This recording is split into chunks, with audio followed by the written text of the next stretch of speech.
Welcome to Madurai kitchen. இப்போ நம்ம பார்க்க போகிறது பாசிப்பருப்பு அல்வா. அதை எப்படி செய்கிறதுன்னு பார்க்கலாம். 1 கப் அளவு பாசிப்பருப்பு எடுத்து கடாயில் போட்டு நல்லா வறுத்துக்கலாம். கோல்டன் ப்ரௌன் கலரில் வரணும். நல்லா வறுத்துக்கலாம், கருக விட்டுறக்கூடாது. அல்வா கலர்னாலே அந்த கோல்டன் ப்ரௌன் வரணும். நல்லா வறுத்துக்கலாம். கலர் சேஞ்ச் ஆகிட்டே வருது.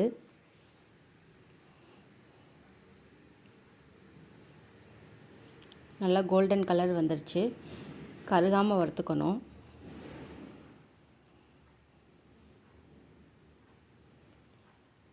ஸ்டவ் ஆஃப் பண்ணிடலாம். இதை நல்லா ஆற வச்சுட்டு தண்ணி ஊற்றி கழுவிக்கலாம். கழுவி எடுத்துக்கிட்டதை குக்கரில் வச்சு 5 விசில் வச்சு எடுத்துக்கலாம்.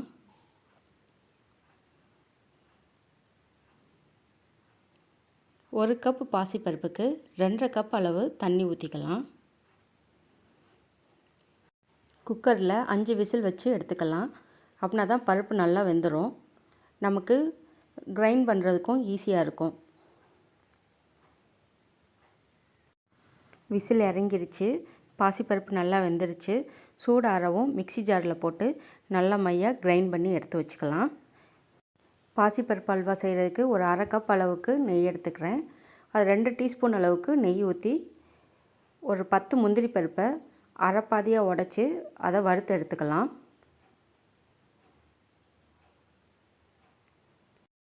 முந்திரியை நல்லா மிதமான சூட்டிலேயே வறுத்து எடுத்துடலாம். முந்திரி வறுத்த நெய்யிலேயும் 2 டீஸ்பூன் அளவுக்கு கோதுமை மாவையும் போட்டு வறுத்துக்கலாம். இப்போ முந்திரி வறுத்த நெய்யிலேயே 2 டீஸ்பூன் அளவு கோதுமை மாவு போட்டுக்கலாம். நல்லா மிக்ஸ் பண்ணி விட்டுக்குவோம்.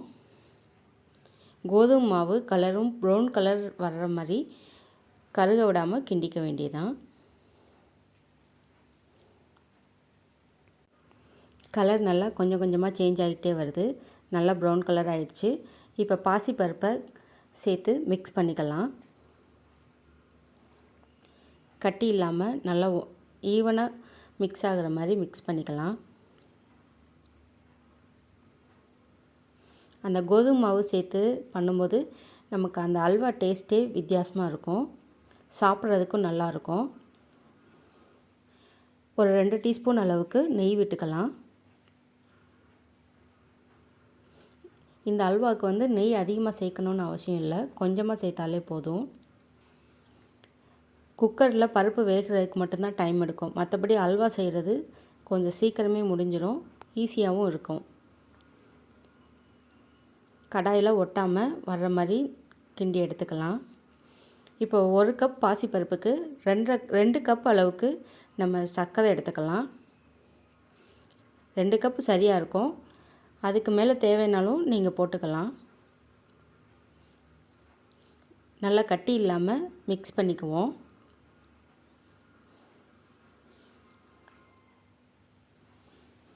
பாசிப்பருப்பு அல்வா சீக்கிரமே செஞ்சிடலாம். ஒரு 10 மினிட்ஸில் பாசிப்பருப்பு அல்வா ரெடி ஆகிடும்.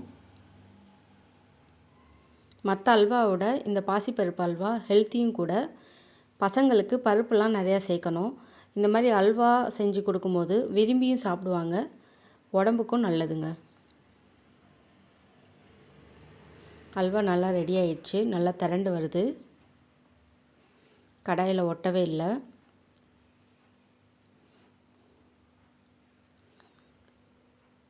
இப்போ இதோட வறுத்து வச்சுருக்கிற முந்திரி பருப்பை சேர்த்துக்கலாம். அதோட 2 ஏலக்காயும் சேர்த்து இறக்குனா அல்வா ரெடி ஆயிடுச்சு. கடாயில் ஒட்டவே இல்லை. சுட சுட ஹெல்த்தியான சுவையான பாசிப்பருப்பு அல்வா ரெடி ஆயிடுச்சு. பவுலுக்கு சேஞ்ச் பண்ணிடலாம். பாசிப்பருப்பு அல்வா செஞ்சு பாருங்கள். மதுரை கிச்சன் சேனலை சப்ஸ்கிரைப் பண்ணுங்கள். madurai kitchen.com வெப்சைட்டை விசிட் பண்ணுங்கள். தேங்க்யூ.